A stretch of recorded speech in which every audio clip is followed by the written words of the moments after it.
Zo'r keldi uchinchi.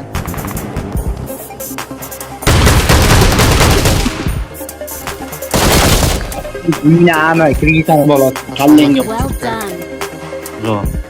Oo, pastdan ketyapti. Mana bu olmaz ketyapti. Uraverman, David. Kimni otib o'tibsan? Nok. Mayber o'tkazmaylar. Watch out. Nokdan bittasi o'tmasa normal bo'ladi. Молодец, yaxshi. Tepa tarafda. Amin. Watch out. Tepa urib bering. Tepa urib bering.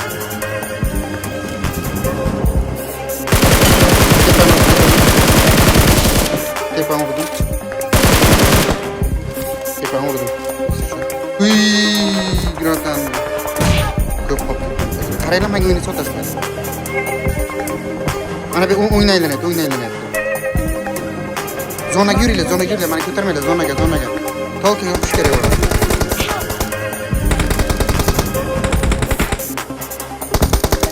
Ko'tarib olish kerak edi, mana qo'lga. Uy, jala, kuchli. Молодец.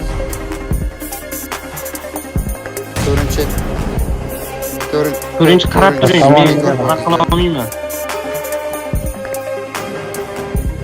Aptechka boradi.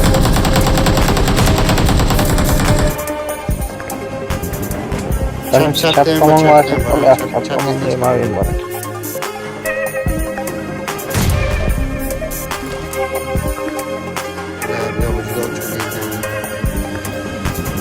Dim yo'qmi? Dim bo'lsa, daroshka beringlar, daroshka. Watch out. Yo'q, dim yo'q. Ikki kishi birdan harakat qilishimiz kerak, o'ng tarafga qarab. Bitta bering, bitta To'xta, bering. menda bor ekan. O'ng qo'lga qarab ketamiz. Watch out. Da, o'ting ha.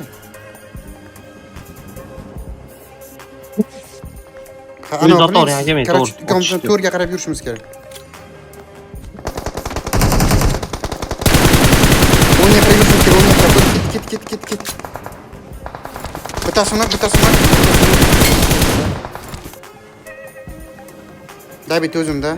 Bo'l zona kerak, normal bo'ldi. Bo'l to'g'ri olsa bo'ladi, tamam, bo'l. Shoshilmang. Olmasa chap tomonda adam. Watch out. Help. Help. Watch out. Bo'ldi, normal, zo'r. Zo'r. Bo'ldi, normal. Awesome. Bitta kelinglar, bor. Us.